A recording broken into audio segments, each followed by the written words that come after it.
The Indian Space Research Organization has just obliterated 3 world records with the kind of flair that would make a Bollywood hero jealous. So buckle up, because this is a deep dive into Desi brilliance, unrelenting grit, and on wheels show the universe attitude, delivered fresh, detailed, and packed with cosmic juice. Picture this: cryogenic technology, the holy grail of rocket propulsion, was once a closely guarded secret, withheld from India like the recipe for your nana's secret masala. Nations hoarded it, saying, "Not for you." But Isro?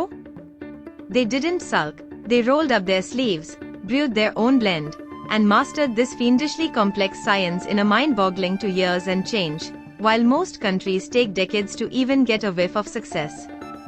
With just 3 engines, 1 for the big launch and 2 for ground testing, plus a single, flawless flight, they snagged a trio of global records that's left the space world reeling, and we are about to unpack every glorious detail.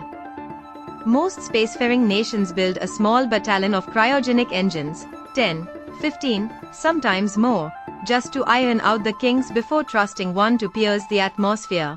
But Isro waltzed in with a minimalist masterpiece: 3 engines total, 2 rigorously tested on terra firma, and the 3rd strapped to a rocket that soared into the heavens on its very first attempt. No stumbles, no oopsies, just a textbook ascent powered by chai, determination, and a sprint Indian magic.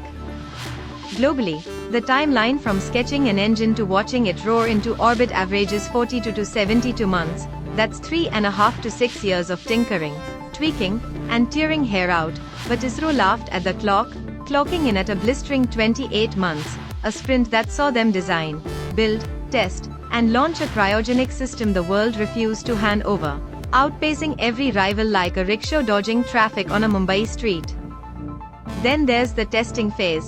Cryogenic stages are notoriously finicky, typically demanding 6 to 7 months of exhaustive checks to ensure they won't explode mid-flight. But Isro, with a mix of audacity and precision, wrapped it up in a jaw-dropping 34 days, a feat so unreal that global experts are still rubbing their eyes. And the Isro crew casually dropped a "beat that in the next 100 years" mic drop moment.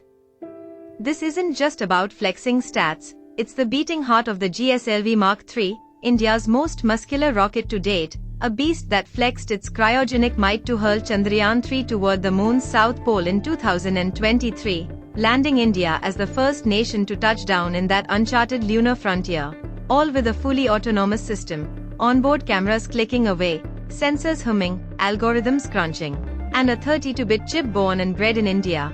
No imported hand-me-downs, just pure, unfiltered Desi tech swagger. Oh, and before we get too lost ours, flex those fingers and hit that share button. Blast this to your WhatsApp groups, ex-followers, or that one uncle who still uses email, because the Newsroom India needs you to beam this story to every corner of the galaxy.